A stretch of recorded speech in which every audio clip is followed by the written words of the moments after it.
Chhatrapati Shivaji Maharaj, Mahatma Phule, doctor Babasaheb Ambedkar, Shahu महाराजांचा महाराष्ट्र म्हणून, ह्या महाराष्ट्राची पुरोगामी महाराष्ट्र म्हणून या देशभरामध्ये पूर्णतः ओळख आहे। ही ओळख पुरोगामी महाराष्ट्र का म्हणून आहे? कारण शैक्षणिक क्षेत्रामध्ये, सांस्कृतिक क्षेत्रामध्ये, आर्थिक क्षेत्रामध्ये, प्रत्येक क्षेत्रामध्ये महाराष्ट्र हा आघाडीवर असल्यामुळे पुरोगामी महाराष्ट्र म्हणून या देशभरामध्ये ओळख आहे। परंतु महाराष्ट्र शासनानं विडा उचललेला आहे शिक्षणाच्या खाजगीकरणाचा, बेरोजगारी वाढविण्याचा। त्याचाच एक भाग म्हणून 5 सप्टेंबर 2024 रोजी एक GR महाराष्ट्र शासनाच्या माध्यमातून काढण्यात आला। हा GR ज्या शाळेमध्ये 20 पेक्षा कमी पटसंख्या आहे त्या शाळेवरती शिक्षक नियुक्तीच्या बाबतचा हा GR शालेय शिक्षण व क्रीडा विभागाच्या माध्यमातून काढण्यात आला आणि DED BEd धारक आणि सर्व शिक्षकाच्या पायाखालची जमीन सरकली। नेमकं त्या GR मध्ये काय आहे आजच्या ह्या व्हिडिओमध्ये आपण जाणून घेणार आहोत। या GRच्या अगोदर सुद्धा शासनानं GR काढलेले आहेत। शालेय शिक्षण व क्रीडा विभागाच्या माध्यमातून शासन निर्णय हा दिनांक 15 मार्च 2024 रोजी काढण्यात आला होता। त्यानुसार झेडपीच्या म्हणजे जिल्हा परिषदच्या 20 पेक्षा कमी पटसंख्या ज्या शाळेमध्ये असेल त्या शाळेमध्ये नियुक्त करावयाच्या 2 शिक्षकापैकी एक शिक्षक हा सेवानिवृत्त शिक्षकामधून नियुक्त करण्याची तरतूद करण्यात आली। आणि अशा रीतीने सेवानिवृत्त शिक्षक मी पुन्हा येईन असं फडणवीसच्या आशीर्वादानं म्हणायला लागले। यानुसार कमी पटसंख्या असलेल्या सर्व शाळांना सेवानिवृत्त शिक्षक उपलब्ध होतीलच असे नाही, अशी शासनाची धारणा होती। म्हणून सदर पद रिक्त राहिल्याने विद्यार्थ्याचे नुकसान होणार होते। जणू काय सरकारला खूपच मोठा पुळका आहे असं त्यामध्ये दाखवलेलं आहे। दुसरी बाब त्यांनी सांगितली की ज्या ठिकाणी सेवानिवृत्त शिक्षक नसणार नाहीत नियुक्तीसाठी त्या ठिकाणी DED आणि BEd अर्हताधारक पात्र बेरोजगार उमेदवारांचा विचार करण्यात येईल, त्यांना त्या ठिकाणी नियुक्ती करण्यात येईल। त्या संदर्भातला निर्णय 15 मार्च 2024 मध्ये निघाला होता। आता हा जो नवीन GR जो आहे जो 5 सप्टेंबर 2024 मध्ये निघालेला आहे तो काय म्हणतोय त्याबद्दलचा आपण बघूया। स्थानिक स्वराज्य संस्था म्हणजे झेडपी वगैरे 20 किंवा 20 पेक्षा कमी पटसंख्या असलेल्या शाळांमध्ये मंजूर करण्यात आलेल्या 2 शिक्षकापैकी एक होता सेवानिवृत्ती शिक्षक आणि दुसरा होता DED BEd अर्हताधारक बेरोजगार शिक्षक। तर सर्वात अगोदर आपण ह्या व्हिडिओमध्ये बघूया सेवानिवृत्त शिक्षकासाठी कोणत्या अटी आणि शर्ती त्या ठिकाणी लावलेल्या होत्या ज्या सेवानिवृत्त शिक्षकाला पुन्हा एकदा त्या ठिकाणी नियुक्ती करण्यात येणार होती। त्यामध्ये नंबर 1 सेवानिवृत्त शिक्षकासाठीची पहिली अट, सदर नियुक्तीसाठी कमाल वयोमर्यादा 70 वर्ष असली पाहिजे।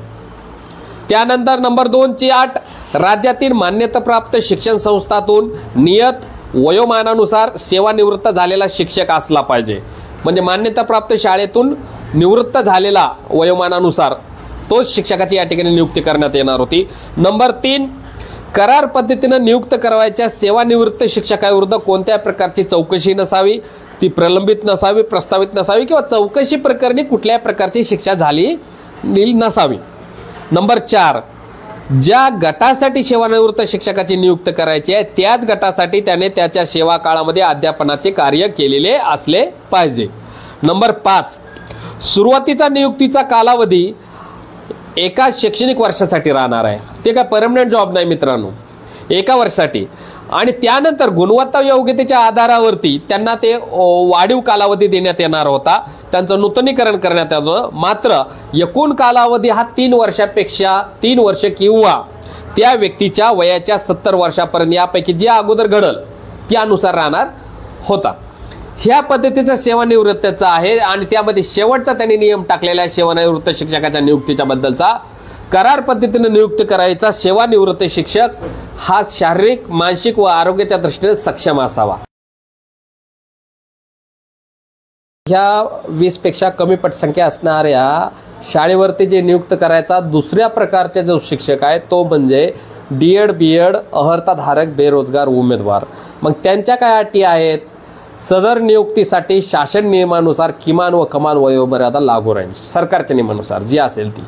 त्यानंतर DED BEd अर्हताधारक बेरोजगार उमेदवारांना करार पद्धतीने कंत्राटी तत्वावर नियुक्ती देण्यात आल्यामुळे संबंधित शासनाच्या कोणत्याही संवर्गात सेवा समावेशनाचे सामावून घेण्याचे व नियमित सेवेचे इतर कोणते लाभ मिळण्याचा अधिकार नसेल, हक्क अधिकार नसेल. म्हणजे DED BED धारक ज्यावेळेस शिक्षक म्हणून जॉईन होईल त्यावेळेला त्यांना कुठल्या प्रकारचं सेवा समायोजन करा, आम्हाला सामावून घ्या, आमच्या सेवा नियमित करा, ह्यासाठी कुठल्या प्रकारचं आंदोलन मोर्चा करता येणार नाही. तसा कुठल्या प्रकारचा हक्क आणि अधिकार DED BED अर्थधारक बेरोजगार उमेदवारांना नसेल. नंबर 3, सुरुवातीच्या नियुक्तीचा कालावधी हा 1 वर्षासाठी असेल सुरुवातीला सांगितल्याप्रमाणे. त्यानंतर गुणवत्ता व योग्यतेच्या आधारे प्रत्येक वर्षाला 1 वर्षाची वाढ त्यासाठी देण्यात येईल. दरवर्षी त्याचे नूतनीकरण करण्यात येईल आणि जास्तीत जास्त 3 वर्षापर्यंत करता येईल. त्याच्यापुढे ठेवायचे का नाही ठेवायचे हे सरकारचा मनावा असेल. त्यानंतर सर्वसाधारणपणे ह्याच्यामध्ये कुठल्या तरतुदी त्यांच्या पेमेंटच्या बाबतीमध्ये, त्यांच्या रजेच्या बाबतीमध्ये, त्यांना प्रशासकीय अधिकाराच्या बाबतीमध्ये, त्यांना काढण्याचा अधिकार कोणाला आहे, काही हमीपत्र द्यावं लागतं आहे का, त्यांच्या अध्यापनाचे तास किती आहेत, ह्या बाबतीमध्ये आपण काही तरतुदी सरकारनं या ठिकाणी करून ठेवलेल्या आहेत. त्यामध्ये पहिली तरतूद म्हणजे त्यांचं जे पेमेंट असेल, पेमेंट हे 15,000 असेल. 15,000 पेमेंट असेल म्हणजे एका दिवसाला 500 रुपये पेमेंट असेल. इकडं वाळू जर उपसण्यासाठी एखादा माणूस जर गेला, एक पराठ्या उपटण्यासाठी जर गेला तर त्याला 600 रुपये रोज आहे शेतामध्ये काम करण्यासाठी. पण आमच्या DED आणि BED धारकांना त्या ठिकाणी फक्त एका दिवसाला 500 रुपये आणि महिन्याचे 15,000 रुपये एवढं पेमेंट असेल. दुसरं म्हणजे त्याच्यासाठी फक्त 12 रजा असतील.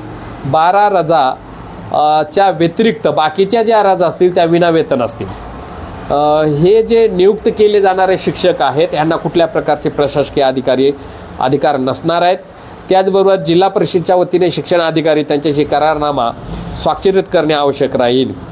आणि त्याचबरोबर संबंधित व्यक्तीला काढून टाकण्याचा अधिकारसुद्धा सरकारलासुद्धा त्या ठिकाणी राहणार आहे. कोणत्याही क्षणी त्यांचा करार किंवा त्यांची सेवा समाप्त करण्याचा अधिकार हा सरकारला असणार आहे.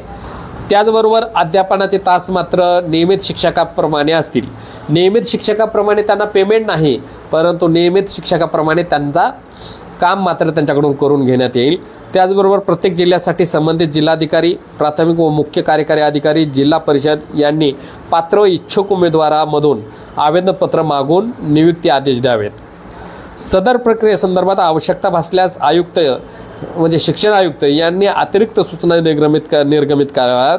नियुक्तीसाठी सक्षम प्राधिकारी यांना विशेष परिस्थितीसाठी कोणत्या वेळी असा करार पद्धतीवरील सेवा समाप्त करण्याचे अधिकार राहतील. करार पद्धतीने नियुक्त करावयाचा शिक्षक शारीरिक, मानसिक आणि आरोग्याच्या दृष्टीने सक्षम नसल्यास त्यांची सेवा संतुष्टात आणण्याचा अधिकार सरकारला आहे. त्याचबरोबर करार पद्धतीने नियुक्त झालेल्या व्यक्तीचे त्यांना प्राप्त होणाऱ्या कागदपत्र व प्राप्त आधार सामुग्रीबाबत गोपनीयता बाळगणे आवश्यक राहील.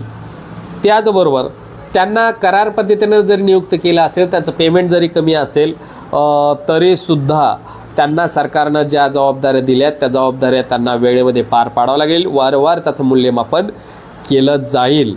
जर एखादा कंत्राटी शिक्षकाचे काम समाधानकारक नाही असे निदर्शनास आल्यास त्याची कंत्राटी तत्वावरील सेवा समाप्त करण्यात येईल. त्याचबरोबर शाळेची पटसंख्या 20पेक्षा जास्त झाल्यास कंत्राटी तत्वावर नियुक्त करण्यात आलेले सेवानिवृत्त शिक्षक किंवा DED BED अर्थधारक कंत्राटी शिक्षक यांची सेवा नियमित करण्याची शिक्षकाची नियुक्ती होईपर्यंत सुरू राहील. नियमित शिक्षकाची नियुक्ती झाल्यानंतर कंत्राटी शिक्षकाची सेवा संतुष्टात आणण्यात येईल, त्याला काढून देण्यात येईल. त्याचबरोबर करार पद्धतीने नियुक्त करण्यात आलेली व्यक्ती सोपवलेली सेवा पार पाडण्याच्या कामात व्यत्यय निर्माण होईल अशा कोणत्याही व्यवसायामध्ये गुंतलेली नसावी. म्हणजे करार पद्धतीनं जो शिक्षक त्या ठिकाणी काम करणार आहे त्याला कुठलाही खाजगी व्यवसाय निर्माण करता येणार नाही, कुठलाही उद्योगधंदा डेव्हलप करता येणार नाही. त्यानं केवळ 15,000 रुपये एवढ्या इन्कमवरती समाधान मानायचं आहे. त्याचबरोबर 20पेक्षा कमी पटसंख्येच्या जिल्हा परिषद शाळेमध्ये कार्यरत 2 नियमित शिक्षकांपैकी एका शिक्षकाची प्राधान्याने जास्त पटसंख्या असलेल्या शाळेत समुपदेशनाने बदली करण्यात यावी. यामध्ये नियमित दोन्ही शिक्षकांची इच्छुकता लक्षात घेण्यात येईल. जर दोन्ही शिक्षक बदलीने जाण्यास इच्छुक असतील तर सेवाज्येष्ठ शिक्षकास प्राधान्य देण्यात यावे. म्हणजे पुन्हा एकदा DED BED च्या अर्थधारक बेरोजगार उमेदवारावरती या ठिकाणी अन्याय करण्यात आलेला आहे. त्याचबरोबर कंत्राटी तत्वावर नियुक्त झालेल्या अशा शिक्षकावर लगतचे नियंत्रण केंद्र प्रमुखाचे असेल त्यानंतर गट शिक्षणाधिकारी व शिक्षणाधिकारी यांचे नियंत्रण असेल. आणि हे सगळं लागू कोणाकोणाला होणार आहे? ही शासनपत्र दिनांक 7/7/2023 व शासनपत्र दिनांक 15/7/2000 अनुसार दिलेल्या मार्गदर्शना यापुढे 20पेक्षा जास्त पटसंख्या असलेल्या शाळेला लागू राहील. तसेच त्यांना देणारे मानधन फक्त 15,000 रुपये राहणार आहे. हे सर्व नियम हे झेडपीच्या स्कूलसाठी म्हणजे स्थानिक स्वराज्य संस्थेच्या शाळेसाठी लागू राहतील. अशा पद्धतीचा हा GR शासनाने काढला आणि DED BEd धारक जे अर्हताधारक उमेदवार आहेत त्यांच्यावरती पुन्हा एकदा मोठं संकट निर्माण केलेलं आहे. कायम भरतीमधून शासकीय सेवेमधून त्यांना वंचित ठेवण्याचं काम महाराष्ट्र शासनानं केलेलं आहे. हे पुरोगामी महाराष्ट्राला काळिमा फासणारी गोष्ट आहे. ह्या बाबतीमध्ये बऱ्याच शाळांनी बऱ्याच शिक्षक संघटनांनी संपसुद्धा पुकारलेला आहे. आज ज्या लोकांना ह्याची झळ बसत आहे ते लोक आज रस्त्यावरती लढत आहेत, प्रयत्न करत आहेत, प्रतिकार करत आहेत, आंदोलन करत आहेत.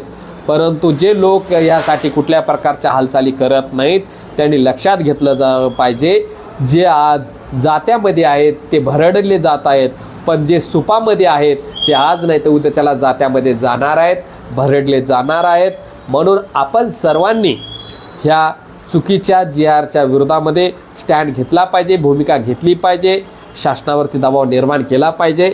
आपण कराल आणि शिवशाहू फुले अण्णाभाऊ लहू मुक्ता साळवे यांचा महाराष्ट्र अबाधित ठेवाल ही अपेक्षा या ठिकाणी बाळगतो. थांबतो. धन्यवाद.